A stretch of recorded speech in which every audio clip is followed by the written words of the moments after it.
Henriette. Um, the EU has really been pushing in both its policy and practice the whole concept of circular economy. In fact, even waste reduction, which started yesterday.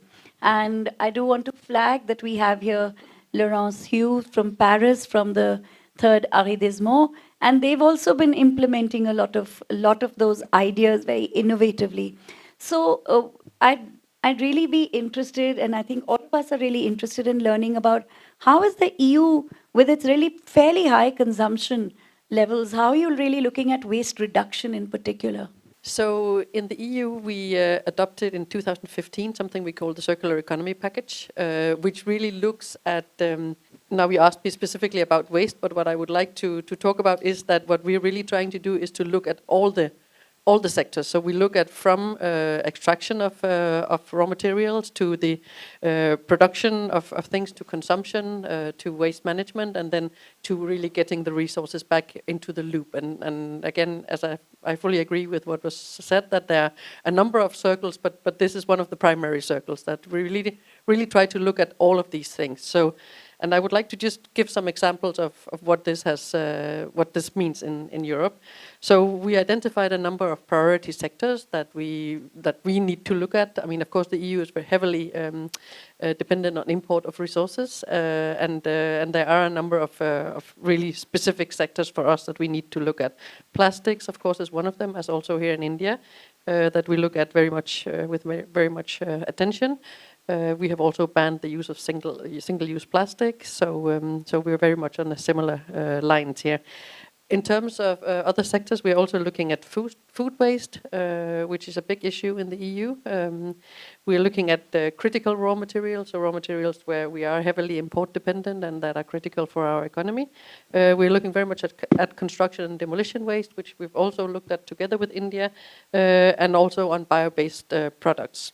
So then, if we look at the different life cycle stages, so for example, in the production phase, we have something that we call the Eco Design Directive, and what we've done in the context of the Circular Economy Package is that we have looked at really integrating many more products into this eco design and made sure that we can design much more products in a resource efficient, in a way that makes it easier for them to be dismantled, in a way that makes them less resource consuming throughout their life cycle.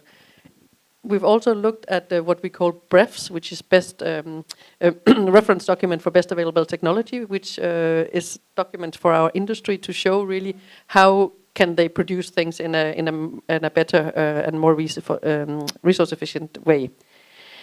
Then in the consumption phase, something that we also put a lot of emphasis on is making information available to consumers, because fundamentally people want to behave in a conscious way, but sometimes it's very difficult to know which products to select and so on. So we are doing a lot of effort in making sure that people actually know what are the resource consequences of the products that they select.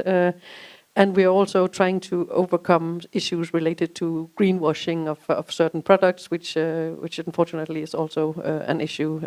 Well, we are really trying to make sure that whatever products are being marketed as green are indeed an improvement over other products, because we have seen that everything tends to become green and clean and eco, and there is a bit of I think inflation in the use of this word, or these words. So we've tried to really have a very thorough screening of how producers are allowed to market their products. So that's something that has been important for us. Then of course, waste, as you mentioned, is still really important. We have upgraded all our waste recycling targets.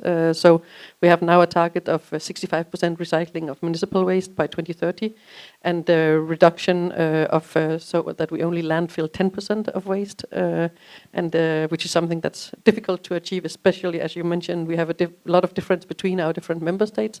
Some member states are very advanced and has worked on this for a long time, but others are really still in a situation where this is extremely challenging and very costly. Then we have a particular focus on packaging waste, where we have a target of recycling that's 75%, which is even higher. Then we are looking into issues also of then how to use these recycled material as kind of secondary raw materials. So we have new legislation coming up on fertilizers and how we can. We've had issues related to we were not able to really reuse, for example, sewage sludge in agriculture because of risk of contamination. So we are reviewing that and see how we can really improve that. We are reviewing our water reuse legislation to make sure that we can actually improve water reuse. Then we're also focusing a lot on innovation. So we put a lot of money into our research and innovation programs to try to really develop these programs.